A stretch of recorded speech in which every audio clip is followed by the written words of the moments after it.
Allez, les no-name. Alt F4. Custodes. Je crois que ça va être le seul custo. Donc il joue Aleia, il a un Shield Captain Doniga. Il joue en quoi? En Solar Watch. Solar Watch, attention. C'est le... Je crois pas qu'il joue le trait. Parce qu'il y a un trait qui permet justement d'advance charge. Avec un dia type Aspire pour reroll touche Blaze D1, supérieure création pour la Feel No Pain. Et c'est tout. Oh, lui, c'est très classique. Ensuite, il a 2x1 à la russe et 1x3 à la russe. Il a 2x10 Warden. Il a un Vexi... Ah, c'est peut-être le Vexilus qu'il a le... Ouais, le Saliforce, voilà, c'est ça. Il a Castle Mark pour le redéploiement, Saliforce pour donner advance et charge. Parce qu'en gros, c'est le truc en Solar Watch, vous jouez 2 packs de 10 Warden.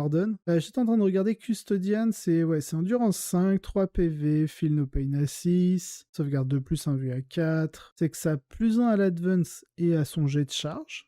Si l'unité a le trait Implacable ou Vanguard, alors il ajoute 7. Donc en gros, les motos peuvent auto-advance de 7. Mais le Solar Watch, c'est l'infanterie qui peut advance et charge. Donc ça sert à rien de chercher à faire advance et charge des motos. Hein. D'où les 20 Custodian Warden. Ensuite, il joue les Witchseeker avec leur lance-flamme et un Rhino pour les transporter. Avec Aleia, je suppose. Je crois que j'en ai parlé sur mon YouTube de cela. C'était quel épisode? C'est simple, hein, j'en ai pas beaucoup parlé des custos. Ah voilà, Custodes Solar Watch. Je vais vous mettre le lien pour ceux qui sont curieux dans le chat. Et c'est vrai que c'est pas quelque chose qu'on voit régulièrement, ça. Donc voilà. Et j'aime beaucoup le Solar Watch. C'est durant cet épisode que je l'ai découvert. Parce que en général, on avait l'habitude du Shadowkeeper, du Empereur Chosen, ou alors Émissaire Imperatus. Et là, quand j'ai vu Solar Watch, j'ai fait tiens, Solar Watch, qu'est-ce que ça fait? Puis là, je vois, ok, plus un Advance Char, ah c'est bien. Peut charger après avoir Advance, ah mais c'est parfait. Et surtout, c'est que c'est Callistus, où à chaque fois qu'une unité Advance, lorsque vous faites un jet, vous lancez un dé en plus et vous en défaussez un pour déterminer le résultat. Je pense qu'à un moment où on veut aggro avec les Custodian Warden, et ben on va chercher le Callistus, on jette un dé en plus sur l'Advance, sachant qu'on a plus un. Puis derrière, on charge grâce au trait Saliforce. Non, franchement, c'est ce Solar Watch, je l'ai découvert et j'aime beaucoup. J'aime beaucoup, donc hâte de voir ce que fera Alt F4 avec ses custos aussi. Oh non, en orc, tu joues quoi? Des Skulls. Ok. Il joue un Run Third. Ok.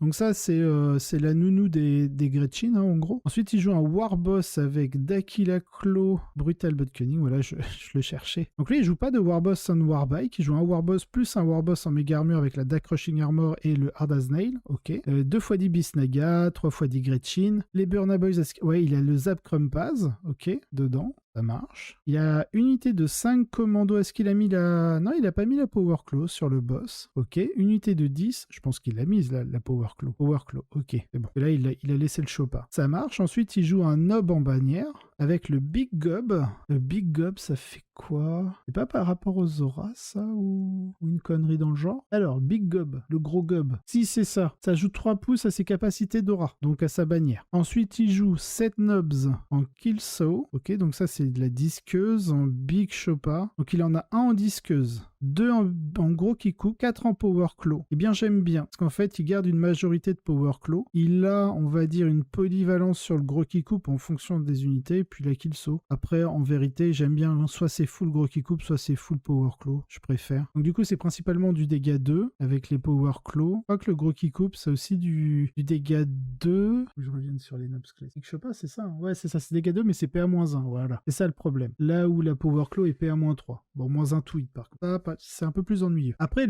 en vrai, le plus 1 dégât, il est pas très fort parce que vu que l'arme est dégât 2, c'est-à-dire que contre des Terminators, on reste dégât 2, donc il faut toujours 2 blessures qu'il ne sauvegarde pas pour tuer un Termi. Donc c'est pas forcément ultra efficace. Donc rester sur de la Power Claw, c'est plutôt bien. En général, je préfère la Power Claw au Big Chopa juste à cause de la PA-1. Enfin, oui, c'est ça, la PA-1 du Big Chopa. Mais en même temps, le Big Chopa, il est gratuit. Il coûte pas 5 points. Donc, boire ou conduire, il faut choisir. Par contre, le Coco, il nous joue quand même 21 Nobs. Hein. Alors, ce qu'il en a qu'il a amélioré en Truck Boys, pas du tout. Alors, il a bien... Ah, il en a 6 là en Big Chopa. Ah si, Truck Boys, pardon. Truck Boys. Ils sont tous en Big Chopa. Du coup, il y a bien un truck.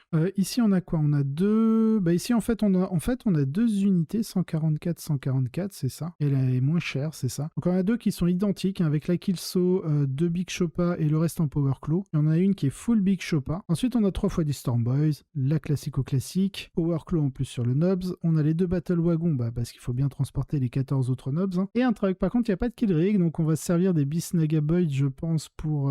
Attends, le Battle Wagon, il transporte combien? La Battle Wagon, il transporte à 20 Flash Gits ou des Skull Infantry. Donc ils sont des Skull Infantry, les Beast Naga, je suppose. Donc il peut mettre les Beast Naga et les Nobs dedans, sans aucun souci. Burna Boys aussi. Ça marche. Allez, Quentel en Chaos Demon. Alors il nous joue quoi? Lord of Change. Ok, il nous joue un peu comme... en fait, c'est presque quasiment la liste de Grimjolo, en fait. 3x5 Flammeur, un Exalted Flammeur, 3x5 Fien, 3x10 Démonette, 10 Bloodletter, le Tormentbrinker et le Transweaver avec Delightful Agonies et Hysterical machin, la Slowful Close et Change Caster, et puis le Lord of Change intuable là, avec la forme, la robe impossible et le Master Mutator pour mettre des BM. Bon, c'est une liste qu'on a vue. Voilà, il y a quoi? Il y a 10 Bloodletter qui rentrent dedans à la place de 10 Démonettes, je crois. Ensuite, on a Velor en Genestealer's Cult. Alors, il est en myriade. Industrial, War Convoy, Accustomel Tutel, Alien Fury. Ah, Alien Fury, je sais pas ce que c'est. Je sais pas ce que c'est, ce que ça fait. Un myriade, donc c'est un petit bonus en plus. Et du coup, le Alien machin, Alien Fury. À chaque fois qu'une unité avec ce credo piline ou conso, il ajoute un pouce. Ok, donc ça piline, son armée piline de 4 et conso de 4. Et ça, c'est pas idiot, parce qu'en fait, vu que ça va jouer des packs de 20, ça doit jouer voilà, des Atalan Jackal, donc du coup, quand il impacte en mêlée, des fois, ça peut arriver qu'il ait des figurines qui tapent pas. Et en fait, avec un piline de 4, c'est beaucoup plus simple d'amener un maximum de figurines en mêlée, donc j'aime plutôt bien. Si je voulais Pure Train Genestealers. Donc ensuite, on a quoi? Primus, Icon Ward. Ok, il a 1, 2, 3, 4 fois 20 néophytes, la classique. Et il joue Culticone ici, malgré qu'il ait un acolyte Icon Ward ici. Donc ok, bon, c'est pour avoir des raisons en plus. Ensuite, il a 1, 2, 3 fois 5 acolytes hybrides. J'ai envie de voir, il a From Every Angle ici, ok. Laying in Wait et Perfect Bush, c'est tout. Il n'y en a pas d'autres, hein. Je check au cas où. Donc il doit avoir, si sur les Pure Train, voilà, They Came From Below. Ensuite c'est le Sanctus, le Nexus, Cranial Inlay, le Kellermorph, Wormtooth, machin, les Deer Pure Train, Genestealers, les 3x10 Zatalan, enfin il y a 8 Zatalan Jackal et 2 Zatalan Wolf Quad, avec Incinérator, ok, les Grenade Launcher, les armes énergétiques. Ok, bon c'est des listes hein, vues et revues. Le seul truc intéressant que je trouve, c'est l'Alien Fury, que je trouve bien, avec les Atalan ou même avec les packs de 20 néophytes. Ça permet vraiment d'apporter un maximum de figurines en mêlée. Bon, c'est surtout pour les Atalan, hein, parce que les Power Weapons, les Atalan Power Weapons, ce sont des armes industrielles, donc ils bénéficient de l'Industrial Affinity. Donc non, c'est plutôt bien. Ah, Vostro, tiens, en Druk. Alors, qu'est-ce qu'il nous joue? Donc je présume qu'on est en... Comment il s'appelle ça déjà? Ah, je sais plus. Vous savez, c'est quand ils disent, ouais, vous pouvez faire un bataillon avec les 3 machins, là. Je sais plus comment on appelle ça. Alors, on a quoi? On a l'Archonte avec l'Animus Vitae, donc ça, c'est la grenade qui lui permet de passer un tour de plus, là. Ancien Evil, ok, Red Mastermind. On a Drazar, on a l'Homoncule, Diabolical Soothsayer, Kezako. Alors attendez, déjà, bon ça, Blackheart, on connaît. Prophet of Flesh, Connoisseur of Pain, c'est lequel déjà ça? Qu'est-ce qu'il fait déjà? Ouais, il se soigne d'un PV, et l'autre, dès que tu passes à force 8 ou plus, il n'y a plus de transhumaine, mais dès que tu es en 7 ou moins, c'est full transhumaine. Donc ça peut être pas mal dans des matchs. Oh! Et coquin, ce serait pas genre contre... mince, comment ça s'appelle? Le Cult Genestealer. J'espère que Vostro, tu regarderas ça, parce que ça n'a pas beaucoup de force, en dehors des charges de démolition qui sont force 8, il n'y a pas grand chose hein, au-dessus de la force 8. Du coup, ça ferait que ton armée serait quasiment sous transhumaine 4+ permanente. Hein. Alors le Diabolical Soothsayer, c'est la relique du coup du Prophet of Flesh, qui fait que on ajoute 1 à l'enduit et au PV du porteur à la fin de la bataille, et on ajoute 1 au mouvement et à l'attaque. Ah oui, non, on choisit entre un des deux. Ouais, je sais pas, je trouve pas ça fou comme relique. Après, il a le Vexator Mass, bon ça c'est le Fight Last. Je pense qu'il prend le plus en enduit et le PV, hein. Je pense que c'est ça. Pour avoir un mec tanky afin de Fight Last. Ensuite, bon, je présume qu'on a la Super Succube. Ah, tu prends les randoms? On pas le plus une attaque de mémoire? Bon, le Triptych Whip, ça on connaît. Whirlwind Death. Alors ça, vu qu'il n'y a plus le Cult of Strife, enfin il y a toujours le Cult of Strife, mais il n'y a plus l'armée de... Pas l'armée de renom, mais le supplément. Whirlwind Death. Alors, on va voir. C'est quoi son culte? Ah, custom culte. Berserk Fugue. Berserk Fugue. On va aller voir ce que c'est. À chaque fois qu'une figurine avec cette obsession fait une attaque de mêlée, si l'unité de la figurine a fait un mouvement de charge, a été chargée ou a fait une intervention héroïque, les 6 non modifiés pour toucher rajoutent une touche. Plutôt intéressant, surtout avec la Super Succube qui fait plein d'attaques. À chaque fois qu'une figurine avec cette obsession doit perdre un point de vie résultant d'une blessure mortelle, 5+, un vu. Enfin, pas 5+, un vu, mais 5+, feel no pain. Il est tricky, hein. Il sait ce qui est fort dans la méta, les blessures mortelles. D'accord, ok. Alors attendez, vu qu'il a ça, ça veut dire, donc déjà tout ce qui est Witch, donc ça veut dire qu'il peut aller chercher des match-up contre les Thousand Suns. Il peut aller chercher des matchs... Parce que, ouais, les Thousand Suns, ils ont, en dehors de leur Hellfire Missile, ils sont tous force 7 ou moins. Donc, il est sous transhuman avec ses vracs. Contre les blessures mortelles, il faut qu'il ait son culte de Witch. Vostro. Je ne suis pas tombé dans ton piège. Bon, après, il a le show stealer, un classique. Ouais, c'est ça que je voulais voir. Le Whirlwind Death. Ok. Non, bien, Vostro. Vostro, j'aime beaucoup lire ses listes parce qu'il y a toujours une plein de tricks. Il aime beaucoup les listes avec plein de tricks. Warlord Trait, où est-ce que je vais les voir? Voilà, Witch, Warlord Trait. C'est quoi? Whirlwind Death. Ah non, c'est pas la Super Succube peut-être? Si, c'est ça, c'est la Super Succube, voilà. Ouh, ah oui. Ah mais il veut carrément casser du culte en fait. Parce que son trait, c'est, il fait un mouvement de peel-in, et une fois qu'il a fait son peel-in, il peut changer sa caractéristique d'attaque en étant égal à 3, plus le nombre de figurines à 2 pouces de lui. Donc clairement, Vostro, il veut aller chasser le culte. Hein. Il veut tomber contre le culte. Je pense qu'elle est pas simple à maîtriser comme liste, parce que tu dois savoir quoi montrer contre quoi à quel moment. Et c'est ça qui est difficile, je trouve. Il joue Mandrake pour aller faire les datas, je suppose, ou en tout cas pour s'ouvrir la possibilité de faire des datas. Il joue Drazar avec 3 packs de 5 incubes. Il joue de Lélion, il joue les Rivers pour Behind Enemy Line, je pense. Ouais, je pense qu'il fait Behind Enemy Lines,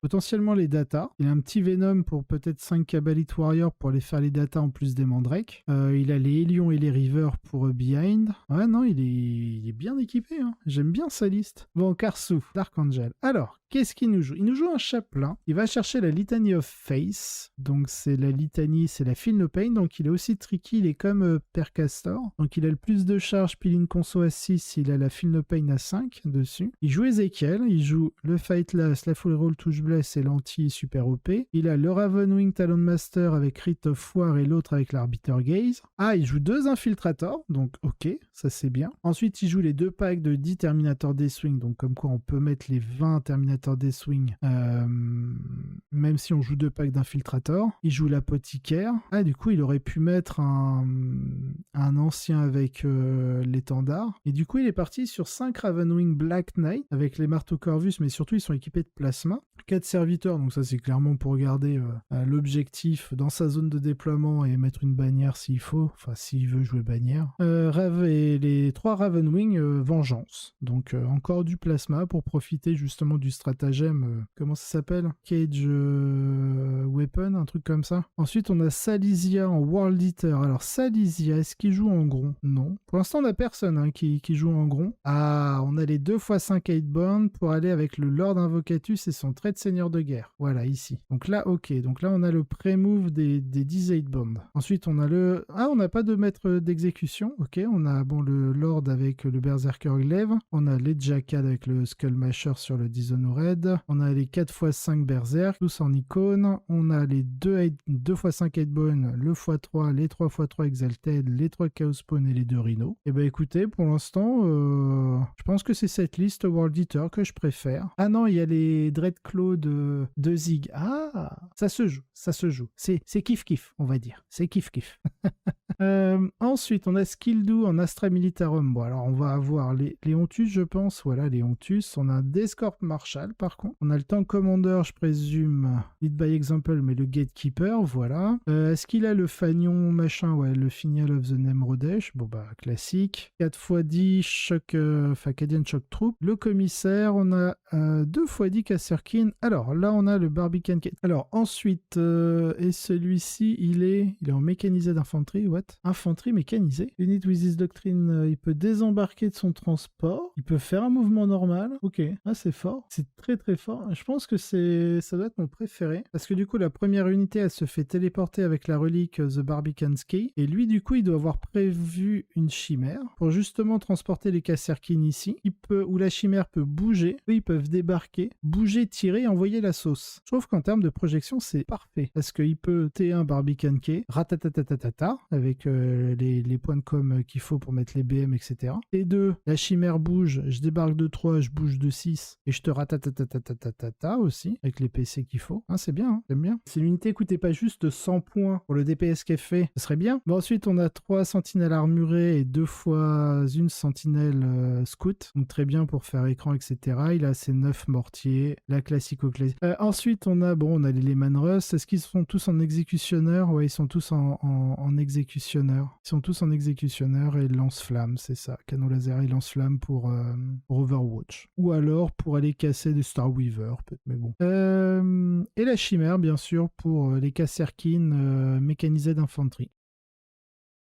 Allez, la dernière équipe, et ce sera fini. La PU Alpha. Donc il est en Band Soldier. Ok, il a Lord Leontus avec son trait de seigneur de guerre. Il a le Tank Commander en exécutionneur plasma. Pas de Gatekeeper du coup. Il a deux Command Squad. Parce qu'il y en a une qui a le Fagnon. Et l'autre, elle a le Death Mask of Olanius. Oyanius.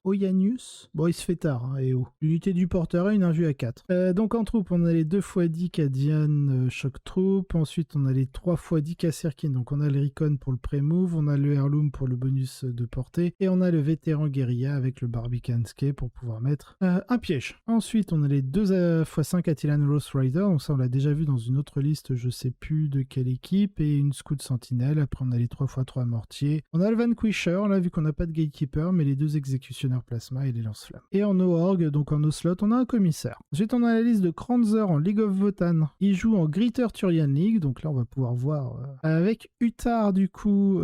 Utar, pour les Hécatones, il en joue que 2, mais ça suffit, hein, avec le Magnara et le canon. Il a 2 Sagittors aussi, ok. Il a 3 Ctonian Berserk, 2x3 Earthkin Pionnier, d'accord. Le Brokir, le Super Brokir pour les 2 Hécatones, et il a un Cal en plus, avec le Grudge End. Donc là, le Grudge End, c'est la relique pistolet, pour mettre des marqueurs en plus. Ok, bah écoute, et il a un Maul Grenade Launcher dans une seule escouade de Berserk. Ça, je trouve ça un peu dommage, il en est qu'un. Parce qu'en fait, c'est une source de Fight Last, et du coup, j'aurais tendance à le mettre dans chaque unité de Berserk, mais il me semble que, ouais, voilà, c'est ça coûte 10 points. Ensuite, il y a du Sagittor, donc c'est une bonne unité de transport qui a une bonne saturation au niveau du tir, et du coup, ça peut bloquer des passages pour protéger les Hécatones, aussi bien avec les pionniers, et surtout, ça peut embarquer 10 bons hommes, par rapport à la forteresse qui peut en embarquer que 5, il me semble. Et du coup, les Ctoniennes, il y a 2 Ctoniennes qui peuvent être en Sagittor et une en Hécatone, ou en tout cas, la dernière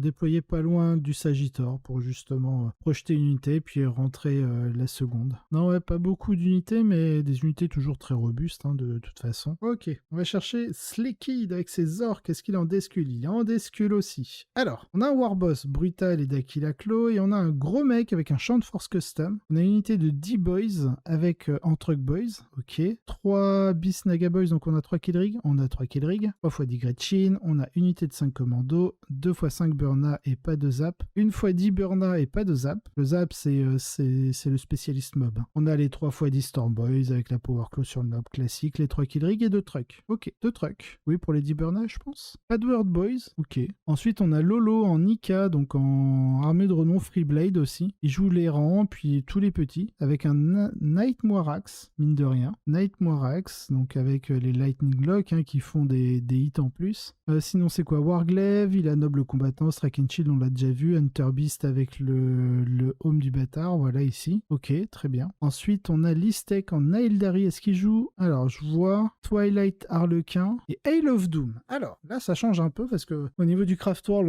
on a vu beaucoup, on a vu que du Swift Strike et du Masterful Shot. Et là, on est sur du Hail of Doom. Donc Hail of Doom, quand vous tirez avec une arme shuriken, lorsque vous faites un 6 pour toucher, vous blessez automatiquement et il y compte comme un 6. Alors d'abord, on a une petite patrouille de Harlequin en Twilight. Twilight, c'est plus une attaque. Et il y a une histoire sur le Pillin, il me semble. Pillin de 6, je crois. Quelque chose comme ça. Donc on a un Troop Master avec Veiled King, Segora Shroud, Fault in the Future. Bon, ça c'est vraiment le classique des Troop Masters. Ça charge à 6 plus 2d6. Bref, un classique. Une troupe, le Digester, que j'ai déjà expliqué avec le Star Weaver. Donc voilà, ok. Ensuite, on a Barot et Karandras, donc les jumeaux maléfiques. On a le Farseer avec le guide et Focus Wheel. On a le Farseer Skyrunner avec Fateful Divergence et Doom. On n'a pas de relique on n'a pas le combo relique. En fait, quand on joue à I Love Doom, sur le Farseer Skyrunner, on peut faire le trait de seigneur de guerre et la relique pistolet shuriken qui met des mortels quand on fait des 6 pour blesser. Donc ça veut dire que vous faites 3-6 pour toucher, avec vos 3 dés de destin pour toucher là. Donc ça fait que vous blessez automatiquement, donc vous faites 3 mortels parce que vous réussissez à blesser. Vu que vous êtes à I Love Doom, que c'est une arme shuriken, donc quand vous faites un 6 non modifié pour toucher, vous faites forcément un 6 non modifié pour blesser, donc vous rajoutez 3 mortels via votre trait de seigneur de guerre, vous êtes déjà à 6 mortels, ce qui est déjà pas mal. Donc on a les deux Howling Banshee. Alors, il a Piercing Strike et Mirror Sword, donc la classe normale, et là du coup voilà, il fait Nerve, Shredding Shriek et Chronos. Ah non, il joue pas Chrome Scream. Ah, c'est dommage. En général, ça met une BM, plus les D3 BM plus 1 de Chrome Scream, ça fait une belle génération de BM quand même ici. Ensuite, les Scorpions avec Crushing Blow, classique. Les 3x10 Dire Avenger, et si vous faites pas ça en I Love Doom, c'est qu'il y a un souci. En attaque rapide, on a les 2x3 Shroudrunner et la Viper Scatter Laser, parce qu'elle coûte que 40 points, on économise des points, et ça peut quand même aller faire le Behind Enemy Line que j'ai déjà expliqué en début de stream. Ici, on a les deux Warlocks avec le Quicken Restrain, et on a un Warlock Skyrunner avec Protected Jinx. Ok, simple, efficace, la liste est bien.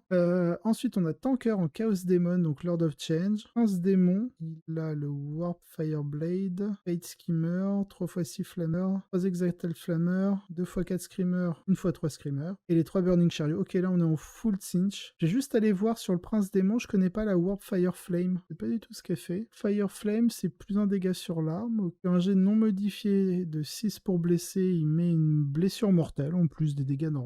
Ouais, non mais c'est ça, c'est comme tu dis, la combo BM. Le moindre 6 en gros pour blesser, il le fait passer dégâts flat 5 entre guillemets avec la BM en plus. D'accord, ouais non mais ok, c'est de la BM, c'est de la source de BM entre les pouvoirs psy. Et puis l'architecte, il fait quoi lui déjà? Oui, c'est le mec intuable en mode il a -1 pour être touché contre les attaques à distance, il a -1 pour être blessé tout court, et il a la robe de l'impossible qui réduit à 0 dégâts la première sauvegarde ratée par phase. Je pense que dans la liste Cinch, c'est peut-être celle que je préfère. Eshi qui joue en World Eater, et il y a Angron. Ok, donc il joue Angron avec son Warlord trait, donc en tant que seigneur de guerre. Donc du coup, il joue un Prince World Eater. Il a pas le pré-move. C'est dommage, il joue 15 8-bone, il joue pas le pré-move. Et du coup, c'est pas l'armée de renom qui joue s'il est en grotte. Ouais, non, c'est pas automatique là, l'armée de renom. Il peut ne pas jouer l'armée de renom. 8-bone, ouais, donc il peut pas avoir les cornes berserk. Donc ouais, c'est ça, c'est pas du tout l'armée de renom. Ok, Chaos Spawn, Angron, ok, d'accord. Je sais pas, je la trouve moins punchy. Bah là, en fait, vu qu'il joue Angron, il l'a mis en seigneur de guerre. S'il n'arrive pas à générer suffisamment de points de dîme de sang pour le faire revenir, et c'est quand même 8 points, sachant que derrière, il doit activer la Philopane Assise sur toute l'armée, les 6, le 6 explosif, et derrière, faire ses points de victoire sur les dîmes de sang. Donc en dépenser 8,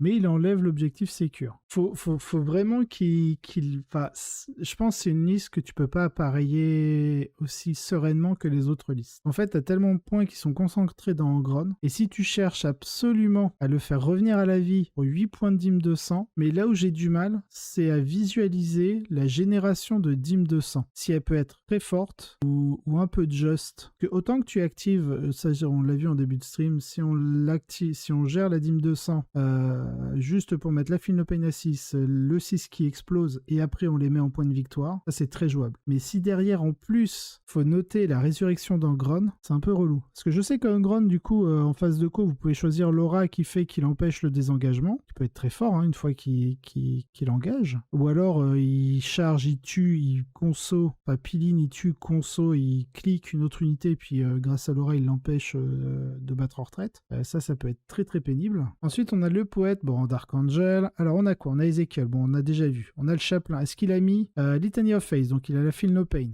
Il a mis l'honneur véhément. Que ça vaut vraiment un PC, ça? En gros, c'est vraiment, tu pars du principe que tes unités, elles vont rester blobées, quoi. Mais quand t'as 10 Terminators d'assaut en marteau-bouclier qui viennent taper la tronche, ou des Terminators Deathwing qui viennent taper la tronche à coups de marteau aussi, je sais pas trop ce qui résiste, en fait. Surtout quand t'as Ezekiel qui donne une full reroll touche bless, plus l'interrogateur chaplain qui peut donner une full reroll touche, en plus de sa Feel No Pain, quitte à pas faire le plus de à la charge. Je sais pas comment il fait. On a le chapter ancien avec le -1 dégâts, le super OP. On n'a pas un gars... Ah, on n'a pas un gars avec le Wise Orator? Ah, on n'a personne avec le Wise Orator, par contre. Ouais, donc tu m'étonnes. Ça, par contre, c'est un peu dommage qu'il ait pas mis... non, pas le Wise Orator, le Rite of War, pardon. C'est dommage qu'il ait pas trouvé un slot pour un QG, genre un Talon Master, avec Rite of War. Par contre, faut que je regarde les règles de première compagnie. Il y a pas un truc qui est conditionnel pour qu'ils aient le super OP? Ah, voilà, c'est là. Un Dark Angel détachement. Ah, voilà, c'est ça. C'est si toutes les unités de votre armée qui ont le mot-clé Dark Angel, qui sont dans un détachement Arc of Omen Dark Angel, et qu'ils contiennent seulement des figurines avec le mot-clé Deathwing et ou Inner Circle, ils gagnent la capacité première compagnie. Sachant que le Ravenwing Apothecary, il me semble qu'il est Inner Circle. Il est Inner Circle. Ouais, il est Inner Circle aussi, le Talon Master. Donc en fait, il n'a pas besoin de Talon Master, parce qu'il est full super OP là-dedans. Puisqu'il n'a pas de Landspeeder Storm, enfin, il n'a pas de Landspeeder, il n'a pas de Landspeeder Vengeance, de Scout ou de conneries comme ça. Toutes ces figurines sont soit Deathwing, soit Inner Circle. Donc ça veut dire que de base, tous ces Terminators ont objectif sécurisé. Donc je comprends pourquoi il n'a pas mis de Talon Master avec Rite of War, et du coup qu'il a mis Steadfast Example sur son Blade Guard ancien. Parce que du coup, tous ces Terminators sont doublement super OP, et comptent pour 2. Ok, et ça fait une chier de Terminator. Hein. 10, 20, 30, 40, 45, 47 Terminators, parce qu'il y a Deathwing Command Squad qui est Terminator aussi. Ok, ça doit être infâme à gérer ça. J'ai pas envie d'être celui qui va tomber dessus, quoi. Ah, mais attends.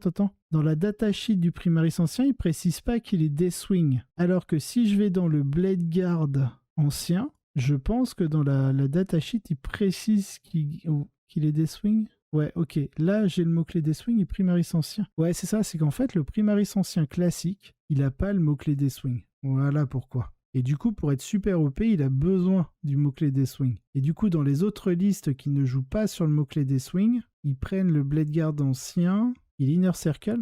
Non, il n'est pas Inner Circle. Sachant que les autres jouent des Landspeeder. Donc du coup, de base, ils sont pas super OP de base. Mais en tout cas, dans la dernière liste que l'on a vue, des PU avec les 47 Terminators, ça se justifie. Parce qu'il est Deathwing. Par contre, sur les autres listes, PK, tu vois, il joue du Landspeeder Storm et du Scout, mais il joue un Blade Guard ancien. Donc pourquoi il va chercher un mot-clé Deathwing là où il n'en a pas forcément l'utilité? Je regarde dans les stratagèmes, il a Deathwing Assaut, c'est plus utile sur une grosse escouade de thermie, et du coup il est pas Inner Circle, donc il n'a pas la transhumane. Ouais, non, il n'y a rien de plus. Marius, il peut aller chercher l'ancien, il peut avoir le Penance of Remembrance parce que c'est pas lié à la Deathwing. Donc ouais, hein. Bon, après c'est peut-être qu'ils savent pas quoi foutre de 5 points, et du coup autant prendre en Blade Guard ancien qui va se donner un plus 1 pour toucher, mais le Primaris ancien classique, lui, peut avoir une Power Sword, qui est mieux qu'un simple pistol. D'ailleurs, ça c'est un peu ridicule, parce que les Blade Guard, ils sont connus pour avoir leurs épées dégâts flat 2 et leurs boucliers, et le Blade Guard ancien, il a même pas une arme de mêlée, quoi. C'est pas très logique. Sachant qu'il donne plus 1 pour toucher, donc c'est un peu comme si... c'est un peu le personnage qui dit « faites ce que je dis et pas ce que je fais », quoi. Après, c'est Bisou et Cartel, je crois, qui jouent... Ouais, c'est ça, c'est Cartel avec Igor, voilà, c'est les listes d'Igor, où t'as Be'lakor, Bloodthirster avec le Devastating Blow contre le Facecap. Alors, Grimjolo, ce que j'aime bien, c'est la version Slanesh Tzinch avec le Transweaver et le Torment. Lui, il joue 3x5 fiens et puis 3x4 démonettes, donc ça se combine très bien avec la partie Slanesh. Mais du coup, c'est pas eux. Il y a le cartel. C'est No Name, pour le coup. Non, ou alors c'est juste la liste d'Igor. Hein. J'ai flashé sur Igor. Igor d'Osgore. On a fini toutes les listes. Bon, le débrief du tournoi TTS, on le fera plus tard, parce que là, je fatigue, il est 1h du mat. Il y a encore quelques présents à cette heure-ci. En tout cas, moi, je vais vous remercier déjà d'avoir été présent. Merci pour les nouveaux arrivants.